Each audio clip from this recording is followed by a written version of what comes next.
TV 50,000 ரூபா கொடுத்து TV வாங்கணும்னா வாங்க மாட்டீங்க. 50,000 ரூபா கொடுத்து ஃபோன் வாங்கணும்னா நீங்கள் 15,000 ரூபா ஃபோனை வாங்கிட்டு 35,000 ரூபா மிச்சம் பண்ணுவீங்க. மாதம் 3,000 கொடுக்குறேன் 2,000 கொடுக்குறேங்கிறதுனால தான் உங்கள்கிட்ட 50,000 ரூபா ஃபோனை 75,000 ரூபாய்க்கு விற்கிறான். நீங்கள் கணக்கு இல்லாமல் பார்த்து வாங்கிடுவீங்க. ஆனால் என்கிட்ட காசு இல்லை, நான் மாதம் அதை சேர்த்து ஒரு 7-8 மாதம் வாங்கி அதுக்கப்புறம் வாங்குறவன் தான் புத்திசாலி. அவனுக்கு ஒரு 20% கம்மியாக கிடைக்கும். அந்த 8 மாதங்கிறது 7 மாதமாகும். ஏன்னா அந்த நீங்கள் அட்லீஸ்ட் ஒரு 15 days வட்டியாவது உங்களுக்கு அந்த 8-9 மாதத்தில் கரெக்டாக நீங்கள் இன்வெஸ்ட் பண்ணிங்கன்னா கிடைக்கும். அது மாதிரி அதனால் நம்ம பொறுத்து நிதானமாக சேர்த்து வச்சு ஒரு பொருளை வாங்கணும். அது நம்ம வேல்யூவும் கரெக்டாக பண்ணுவோம். வாங்கணுமான்னு நம்ம யோசிப்போம், கரெக்டாக வாங்குவோம். ஆனால் இமீடியட் கிராட்டிஃபிகேஷனாக பார்த்தோன்னே வாங்கணும்னு சொல்லி போய் வாங்கிடுவோம். அதுக்கப்புறம் வாங்கினப்புறம் தான் போஸ்ட் பர்ச்சேஸ் என்சைட்டி வரும். வேணுமா வேணாமான்னு தெரியாமல் வாங்கிட்டோம்னா அதுக்கப்புறம் வாங்கிட்டு 1 வருஷமோ 2 வருஷமோ இஎம்ஐ கட்டுவோம். வேண்டாத பொருளை உங்கள் தலையில் கட்டுறதுக்கு ஒரு வேல்யூ. ஸ்டான்ஃபோர்ட் யூனிவர்சிட்டியில் 1960 ஒரு ஸ்டடி பண்ணாங்க. அதாவது என்ன பண்ணாங்க, ஒரு குழந்தைக்கு முன்னாடி ஒரு லட்டு மாதிரி ஒன்று ஸ்வீட் வைப்பாங்க, மார்ஷ்மெல்லோன்னு அவங்க ஊரில் வச்சாங்க. அந்த மார்ஷ்மெல்லோட்ட என்ன சொல்கிறாங்கன்னா 5 நிமிஷம் அந்த மார்ஷ்மெல்லோ நீங்கள் திங்காமல் இருந்தீங்கன்னா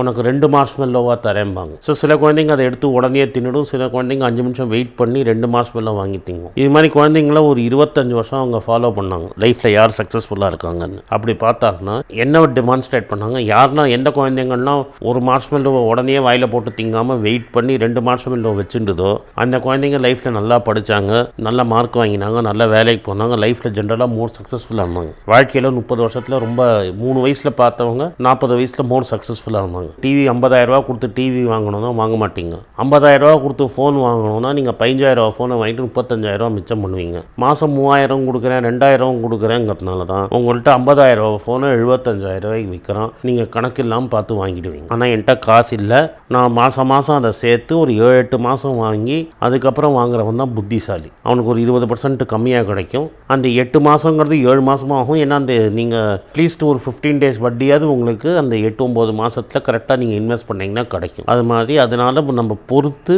நிதானமாக சேர்த்து வச்சு ஒரு பொருளை வாங்கணும். அது நம்ம வேல்யூவும் கரெக்டாக பண்ணுவோம். வாங்கணுமான்னு நம்ம யோசிப்போம், கரெக்டாக வாங்குவோம். ஆனால் இமீடியட் கிராட்டிஃபிகேஷனாக பார்த்தோன்னே வாங்கணும்னு சொல்லி போய் வாங்கிடுவோம். அதுக்கப்புறம் வாங்கினப்புறம் தான் போஸ்ட் பர்ச்சேஸ் என்சைட்டி வரும். வேணுமா வேணாமான்னு தெரியாமல் வாங்கிட்டோம்னா அதுக்கப்புறம் வாங்கிட்டு 1 வருஷமோ 2 வருஷமோ இஎம்ஐ கட்டுவோம். வேண்டாத பொருளை உங்கள் தலையில் கட்டுறதுக்கு ஒரு வேல்யூ. ஸ்டான்ஃபோர்ட் யூனிவர்சிட்டியில் 1960 ஒரு ஸ்டடி பண்ணாங்க. அதாவது என்ன பண்ணாங்க, ஒரு குழந்தைக்கு முன்னாடி ஒரு லட்டு மாதிரி ஒன்று ஸ்வீட் வைப்பாங்க, மார்ஷ்மெல்லோன்னு அவங்க ஊரில் வச்சாங்க. அந்த மார்ஷ்மெல்லோட்ட என்ன சொல்கிறாங்கன்னா 5 நிமிஷம் அந்த மார்ஷ்மெல்லோ நீங்கள் திங்காமல் இருந்தீங்கன்னா உனக்கு 2 மார்ஷ்மெல்லோவாக தரேம்பாங்க. ஸோ சில குழந்தைங்க அதை எடுத்து உடனே தின்னுடும், சில குழந்தைங்க 5 நிமிஷம் வெயிட் பண்ணி 2 மார்ஷ்மெல்லோ வாங்கி திங்கும். இது மாதிரி குழந்தைங்கள ஒரு 25 வருஷம் அவங்க ஃபாலோ பண்ணாங்க, லைஃப்பில் யார் சக்ஸஸ்ஃபுல்லாக இருக்காங்கன்னு. அப்படி பார்த்தாங்கன்னா என்ன டெமான்ஸ்ட்ரேட் பண்ணாங்க, யாருன்னா எந்த குழந்தைங்கன்னா ஒரு மார்ஷ்மெல்லோவை உடனே வாயில் போட்டு திங்காமல் வெயிட் பண்ணி 2 மார்ஷ்மெல்லோ வச்சுட்டுதோ அந்த குழந்தைங்க லைஃப்பில் நல்லா படித்தாங்க, நல்ல மார்க் வாங்கினாங்க, நல்ல வேலைக்கு போனாங்க, லைஃப்பில் ஜென்ரலாக மோர் சக்ஸஸ்ஃபுல்லாக இருந்தாங்க.